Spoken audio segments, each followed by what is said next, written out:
In this video, I'm going to be showing you a build for the Vyke's War Spear. This is a great spear that is fantastic for PvP. It just barely gets by in PvE. I struggle with it quite a bit, so I wouldn't say that it's the greatest weapon to use against bosses and enemies of the actual game itself. Rather, for PvP, it will be a much better fix. Check this out.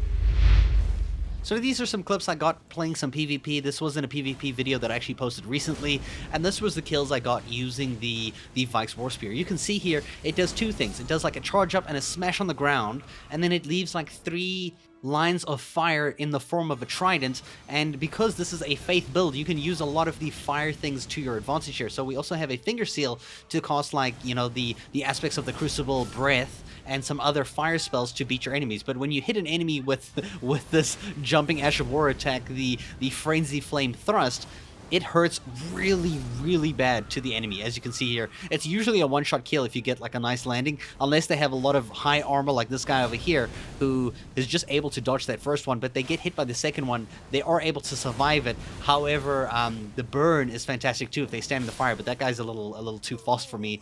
Dodges and got me with the blood loss.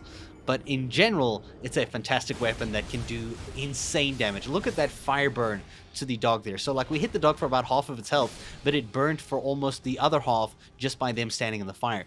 There's only one thing you need to be careful of with this weapon, is that when you use it, every time you use the Ash of War, your madness bar goes up, and obviously you can't overuse it too much, because if you do your madness bar all the way to the top, you kind of, you know, get madness procced onto yourself, you take some damage, and you stand there like an idiot while your enemy is, well, free to hit you as much as they want. I just do love the fact that this weapon spews out fire in front of it, so in all these close quarter kind of things, you can destroy enemies. And we also have the Magma Blade as a secondary weapon, since it uses Faith, to kind of like swap out at a last second to surprise an enemy and kill them. So the main weapon here is the Vyke's War Spear, a great spear with the Ash of War called Frenzyflame Thrust. As you can see here are my stats. We can see a lot of points into Faith, some into Dexterity, and then Endurance, Mind, and Vigor, as much as you like. Then we have the Magma Blade as a secondary weapon. As I said, we can use it at a last moment's notice. And the Giant's Finger Seal to, you know, do fire spells and everything. Like the Whirl of Flame, the Flame Grant Me Strength, and the aspects of the Crucible Breath, which is fantastic. These are the armor pieces I'm wearing.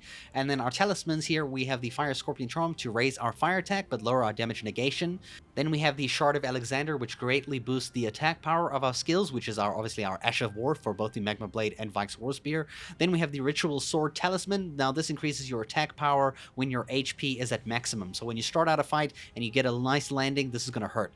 And then we have one here, the Carrion Filigree Crest, to lower the FP consumed by skills, which are our Ash of War skills.